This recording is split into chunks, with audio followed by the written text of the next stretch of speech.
تصوف آج کے زمانے میں اپنے اصل تصور سے ہٹا دیا گیا ہے۔ تصوف طریقت، روحانیت، معرفت، اولیاء اور صوفیاء کا طریق، یہ اصل میں کیا تھا، کیا ہے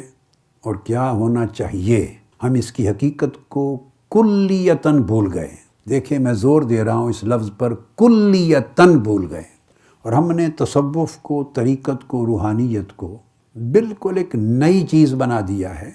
جو اولیاء کرام اور صوفیاء کرام نے کبھی سوچا بھی نہیں تھا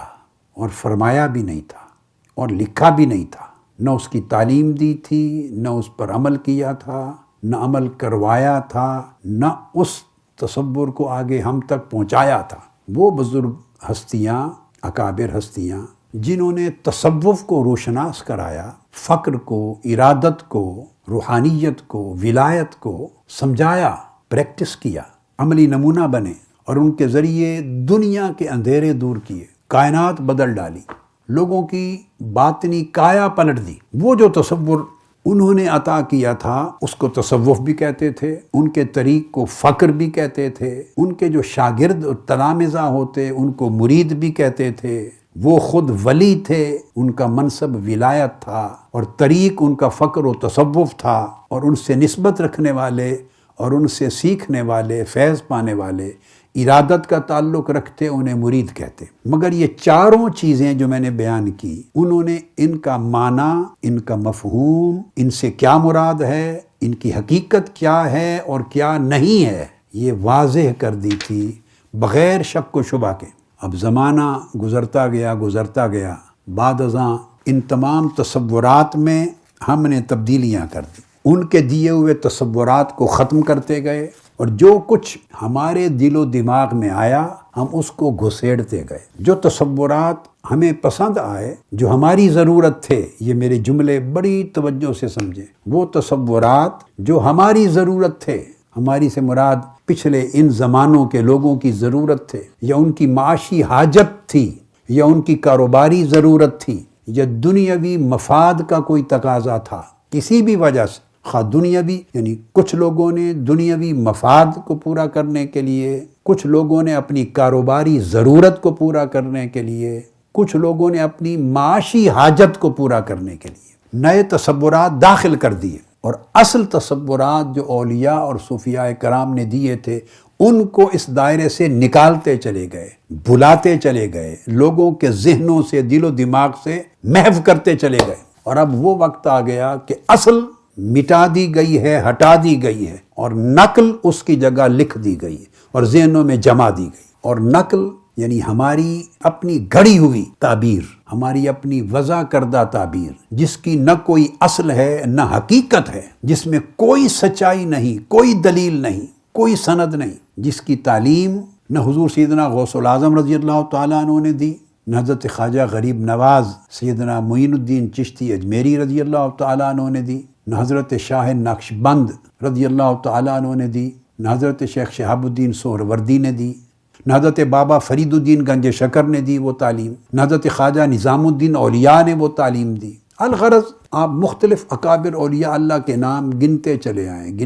آئیں اور ان کی تعلیمات کتب میں موجود ہیں۔ اگر آپ 1000 کتب کا انتخاب کرنا چاہیں، اولیاء کی، صوفیاء کی، اکابر کی، جن کے نام پر ہم یہ سارا کاروبار چلاتے ہیں، جن کا نام لے کر یہ دھندا کرتے ہیں، ان کی تعلیمات ان کی کتب میں لکھی ہوئی ہیں، بھری پڑی ہیں، درج ہیں، موجود ہیں۔ چاہیں تو 1000 کتابیں اٹھا لیں۔ جو تصور ہم نے گھڑ لیے ہیں اور جن کو ہم نے تصوف کا نام دے دیا ہے، جن کو ہم نے طریقت کا نام دے دیا ہے، جن کو ہم روحانیت سمجھتے ہیں، جن کو ہم فقر، فقیری اور ولایت کا نام دیتے ہیں، ان سارے تصورات کی جو تعبیرات ہم بیان کر رہے ہیں، سمجھ رہے ہیں، جس کا پرچار کرتے ہیں اور جس کے ذریعے ہم مراسم ادا کرتے ہیں، ان میں سے کوئی ایک تعبیر اور تشریح ان تمام اکابر اولیاء اللہ کی ایک کتاب میں بھی نہیں ملے گی۔ ہماری خواہش، ہمارے ذہن کے گھڑے ہوئے تصور، بھلے اس پر 20 سال، 30 سال، 40 سال، 50 سال گزر گئے ہوں، بندے میں رچ بس جاتی ہے وہ سوچ، اس کو نکال نہیں سکتا، اسی کو سچ سمجھتا ہے، اور اصل سچ اس کے سامنے آ کے کھڑا ہو جائے تو اصل سچ کو غلط سمجھتا ہے، اور جس پر پچھلے کئی دہائیوں سے قائم ہے، اسی غلط کو درست سمجھتا ہے۔ یہ انسان کی کمزوری ہے۔ اس لیے میں نے چاہا کہ جس کی وجہ سے عقیدہ اور مسلک کو نقصان پہنچ رہا ہے، لوگ آہستہ آہستہ جیسے شعور اور علم پھیلے گا، بد عقیدگی آئے گی۔ وہ جو کچھ ہم کہہ رہے ہیں اور کر رہے ہیں، جب سنیں گے کہ یہی وہ اصل ہے اولیاء صوفیاء کا طریق، وہ اس کو رد کر دیں گے۔ ایک وقت اللہ نہ کرے ایسا آئے گا کہ ایک باشعور شخص بھی صوفیاء کے طریق کو ماننے کے لیے تیار نہیں ہوگا، وہ اس کو مسترد کر دیں گے، کہیں گے یہ جہالتوں کا مرکب ہے، من گھڑت چیزیں، ان کے اندر کوئی سند، کوئی دلیل، کوئی اصل کتاب و سنت کی نہیں، اور نہ ہی اولیاء کی تعلیمات ہیں۔ تو نقصان کس کو ہوگا؟ عقیدہ اہل سنت کو، اولیاء کے طریقت کو، تصوف کو، روحانیت کی پورے نظام کو نقصان ہوگا، الٹیمیٹلی امت کا نقصان ہوگا۔ ہم نے تصوف کو محصور کر لیا ہے صرف ایسی باتیں کرنا اور ایسی باتیں سننا جس سے ذہن کو ایک بڑا سکون اور لذت ملے اور واہ واہ ہو اور طبیعت جھومے، بس۔ تو یہ باتیں ذہنی عیاشی کے سوا کوئی حقیقت نہیں رکھتی۔ ذہنی عیاشی، یہ ایسی باتیں کرنا سننا جس سے کانوں کو اور سوچ کو لذت ملے لمحے بھر کی، یہ قولی اور سمعی لذت ہے۔ ایک لمحے کی جتنی دیر باتیں ہوئی اس دیر تھوڑا سا ذہن نے لطف لیا، کانوں نے لطف لیا، واہ واہ ہوئی، طبیعت مچلی، بندہ جھوما، چلا گیا۔ اس سے کوئی تبدیلی آپ کی زندگی میں، آپ کے اخلاق میں، آپ کی عبادت میں، آپ کی طاعت میں، آپ کے تقوی میں، آپ کے معاملے میں کوئی تبدیلی واقع نہیں ہوتی۔ آپ کی سیرت، شخصیت، زندگی، برتاؤ، اللہ کے ساتھ تعلق، مخلوق کے ساتھ معاملہ جہاں تھا وہیں کھڑا رہتا، کوئی تبدیلی۔ ساری زندگی وہ رسمیں ادا کرنے میں گزر جاتی ہے، مراسم میں۔ ہم نے تصوف کو فقط فضائل کا بیان اور مراسم کا عمل رکھ لیا۔ اب سوچنا یہ ہے کہ جو تصور ہم نے ذہنوں میں جمع رکھا ہے، بھلے 10 سال سے، 20 سال سے، 50 سال سے، وہ درست ہے،